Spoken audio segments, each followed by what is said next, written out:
Swastiastu. Halo teman-teman, bagaimana kabarnya hari ini? Semoga kalian semua baik dan dilindungi oleh Tuhan Yang Maha Esa. Hari ini kelompok kami akan mempresentasikan materi tentang fungsi permintaan dan fungsi penawaran. Sebelum kami mulai membahas materi, izinkan saya memperkenalkan diri beserta anggota kelompok kami. Baik, yang pertama ada Loh Erika Putri Savita sebagai pembicara 1. Yang kedua ada Igusti Agung Ayu Putunoni Sukaningrat sebagai pembicara 2. Yang ketiga ada Nilu Devi Angaryani, itu saya sendiri sebagai pembicara 3 sekaligus moderator. Yang keempat ada Nikomang Suartini sebagai pembicara 4. Yang kelima ada Niputu Resita Desyanti sebagai pembicara 5. Yang terakhir Nilu Putu Rastiti Apriantari sebagai pembicara 6. Sekian, saya memperkenalkan kelompok kami. Sekarang kami akan mulai mempresentasikan materi. Dimulai dari pembicara 1, Erika, waktu dan tempat dipersilahkan. Baik, di sini saya Erika akan membahas materi mengenai fungsi permintaan. Sebelum kita memasuki materi inti, alangkah baiknya kita mengetahui apa sih itu permintaan. Permintaan ini tercipta apabila ada keinginan untuk membeli barang atau jasa, tetapi keinginan ini harus disertai dengan kemampuan konsumen untuk membayar barang atau jasa tersebut. Jadi, dapat disimpulkan bahwa permintaan adalah suatu proses dalam meminta sesuatu atau sejumlah barang yang dibeli atau diminta pada suatu harga dan waktu tertentu. Dan fungsi permintaan adalah fungsi yang menghubungkan antara variabel harga atau biasa disimpulkan dengan huruf P dan variabel jumlah atau jumlah barang dan jasa yang biasa disimpulkan dengan huruf KID. Selanjutnya, bentuk umum fungsi permintaan yaitu KID sama dengan A min B PD, di mana KID itu merupakan jumlah barang, PD merupakan harga barang per unit, A merupakan harga konstanta, dan B merupakan kemiringan, yang mana B ini harus bernilai negatif. Yang kedua, ada rumus fungsi permintaan. Rumus fungsi permintaan yaitu P min P1 per P2 min P1 sama dengan Q min Q1 per Q2 min Q1, di mana P1 merupakan harga awal, P2 merupakan harga akhir, Q1 merupakan kuantitas awal, dan Q2 merupakan kuantitas akhir.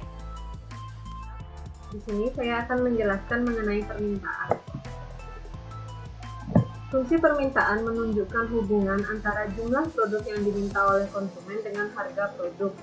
Adapun bunyi dalil hukum permintaan yaitu jika harga naik maka jumlah barang yang diminta akan turun. Begitu pula sebaliknya, jika harga turun maka jumlah barang yang diminta akan naik. Sebagaimana telah menjadi ketetapan dalam hukum permintaan, tingkat harga suatu barang atau jasa akan mempengaruhi tingkat permintaan konsumen terhadap barang atau jasa tersebut. Nah, ketika harga naik, maka konsumen akan merasa enggan untuk melakukan pembelian, sehingga permintaan terhadap barang atau jasa tersebut akan menurun. Konsumen cenderung lebih memilih untuk mencari barang atau jasa substitusi atau pengganti yang harganya jauh lebih murah. Grafik fungsi permintaan mempunyai slope negatif atau miring ke kiri. Berikut adalah contoh grafik fungsi permintaan di mana P merupakan harga barang dan Q adalah jumlah barang.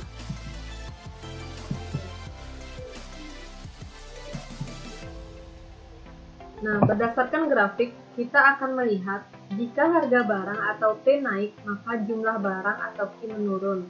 Nah, berdasarkan grafik ini, contohnya, jika harga barang 3, maka jumlah barang yang diminta adalah 6. Nah, jika harga barang naik dari 3 menjadi 6, maka jumlah barang yang diminta akan turun menjadi 4. Begitu pula seterusnya, jika harga barang naik menjadi 9, maka jumlah barang yang diminta turun menjadi 2. Nah, di sini saya akan menjelaskan mengenai keseimbangan pasar. Pasar suatu macam barang dikatakan berada dalam posisi seimbang atau equilibrium apabila jumlah barang yang diminta di pasar tersebut sama dengan jumlah barang yang ditawarkan. Nah, syarat keseimbangan pasar yaitu QD sama dengan QS, di mana QD adalah jumlah permintaan dan QS adalah jumlah penawaran. Jadi, untuk memperoleh keseimbangan pasar, jumlah permintaan dan jumlah penawaran harus berada dalam jumlah yang sama besar. Nah, keseimbangan pasar terletak pada perpotongan kurva permintaan atau QD dengan kurva penawaran atau QS.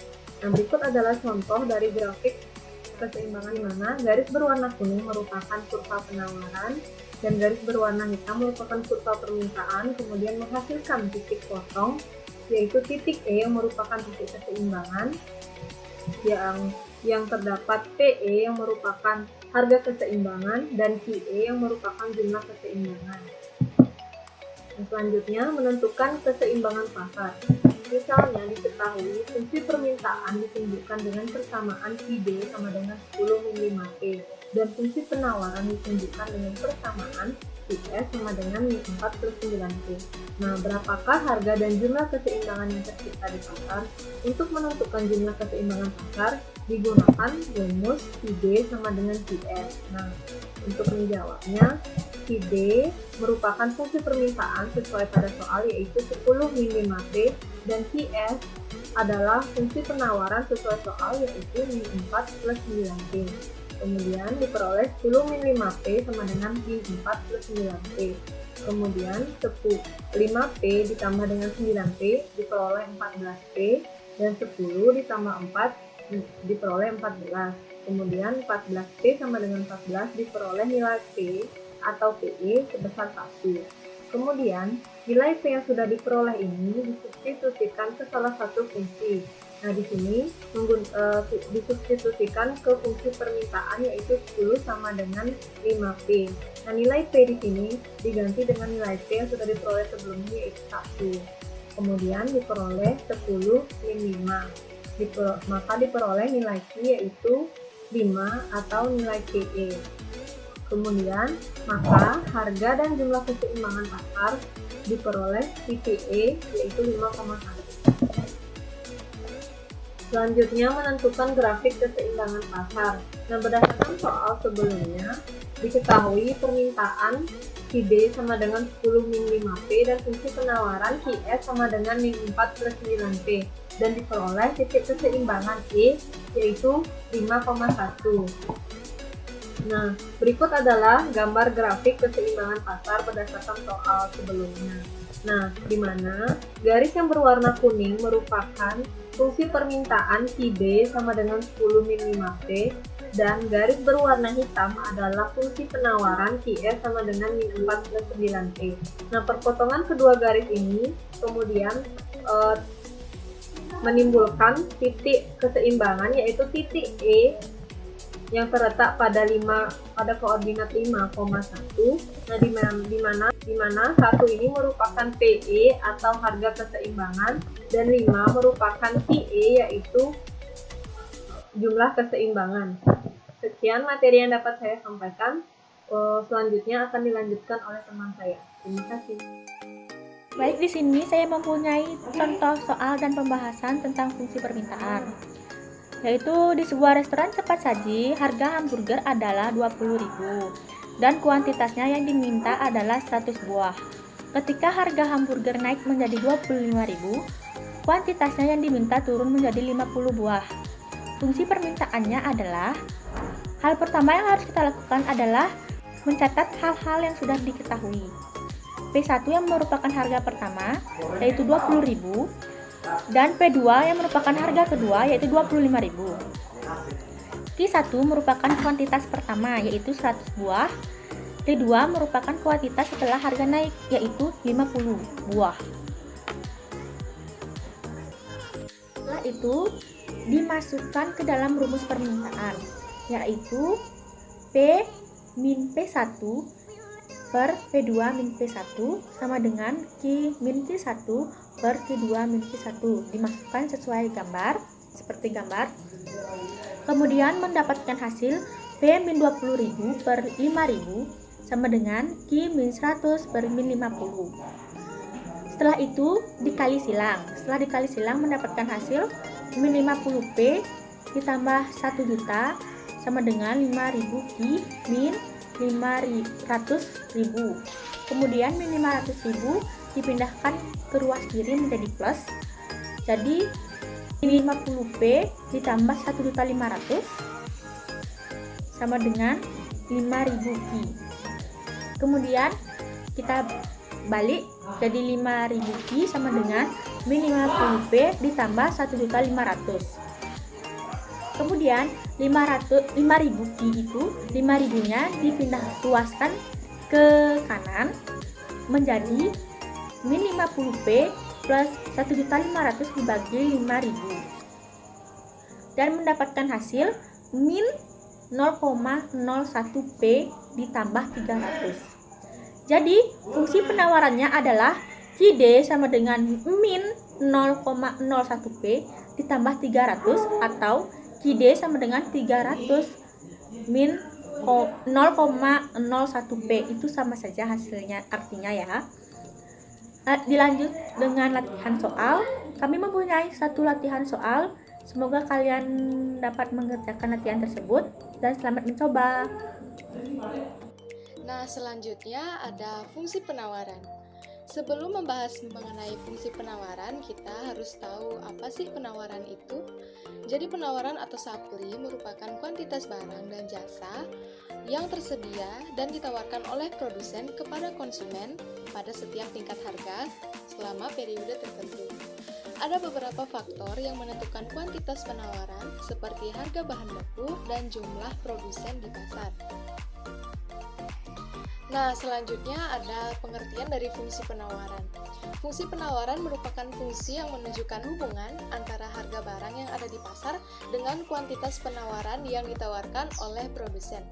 Adapun bentuk fungsi penawaran yaitu Q sama dengan A ditambah B, P atau P sama dengan A per B ditambah 1 per B Q.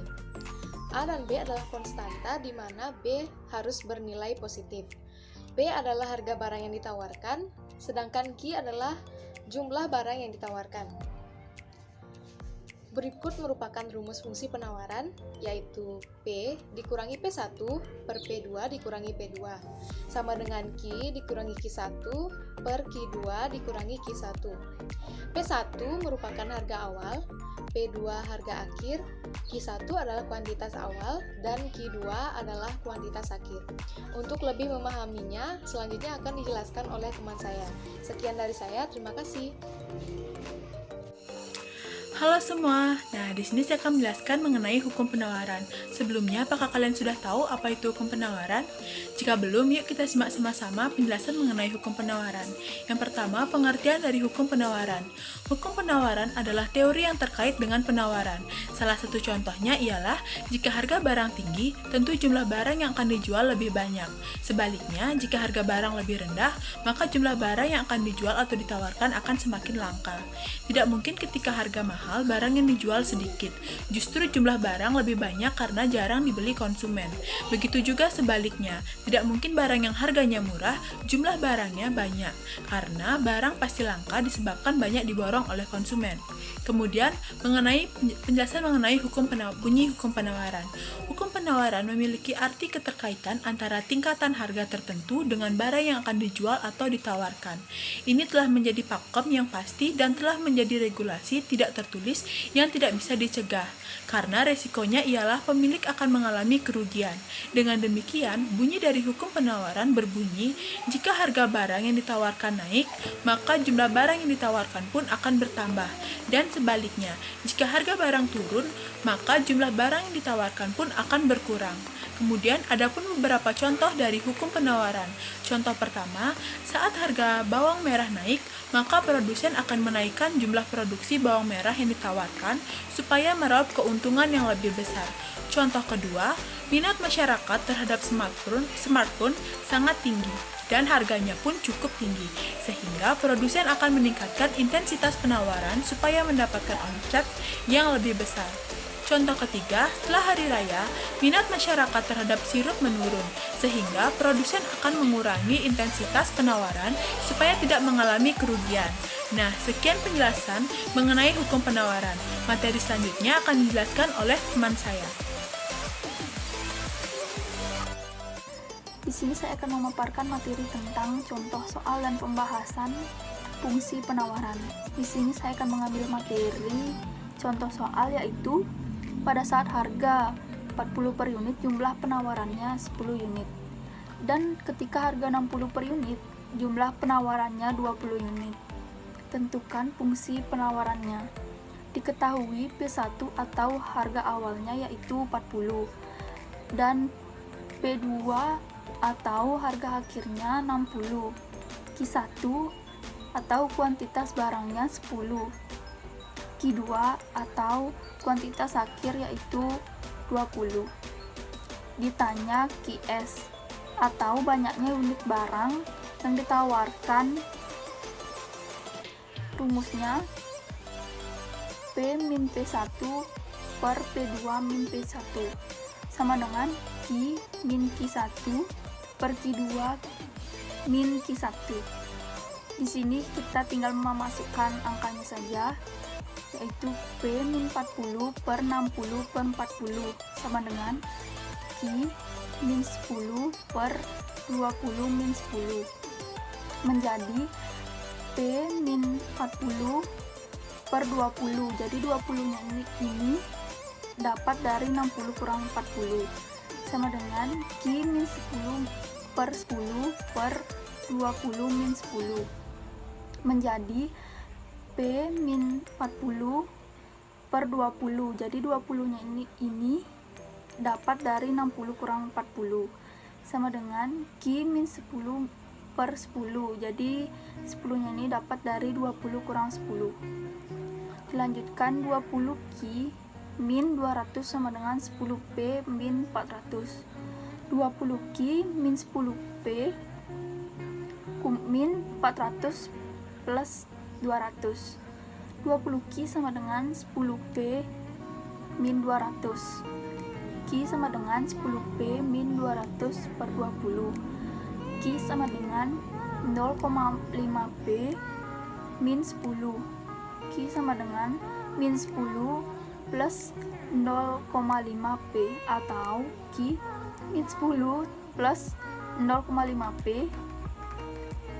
0,5P sama dengan min 10 min Q. P sama dengan min 10 min Q per min 0,5.